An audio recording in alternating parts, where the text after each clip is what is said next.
যারা নাটক লেখেন সেই নাট্যকারদের সাথে আমার যোগাযোগটা, তাদেরকে আগে খুঁজে বের করি যে কারা গ্রামকে সুন্দর করে তুলে ধরতে পারবেন।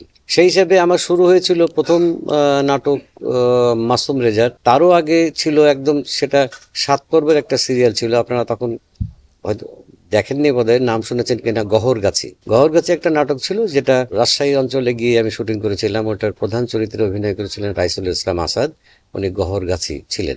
ওটার পরে শুরু করলাম রঙের মানুষ, মাসুম রেজা। মাসুম রেজার সাথে আমার অনেক কাজ হয়েছে, অনেক দিন, সবই গ্রাম বেসড কাজ। মাসুম রেজার কাজের পরে আবার আমরা এক হলাম বৃন্দাবন দাসের সাথে। তারপরে শেষ কাজ করেছি কাজী শাহিদুল ইসলামের সাথে।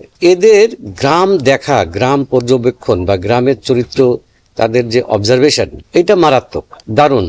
সো এই নাট্যকারদের সাথে আমার প্রচুর কাজ হয়েছে। কত কাজ হয়েছে আমি হয়তো গুনে রাখিনি। বিভিন্ন সাবজেক্ট নিয়ে, মানে এক একটা সিরিয়ালের বা এক একটা সিরিয়াল নাটকের এক এক রকম গল্প, তো প্রত্যেকটা গল্পেই খুব আলাদা বৈচিত্র্য পায়।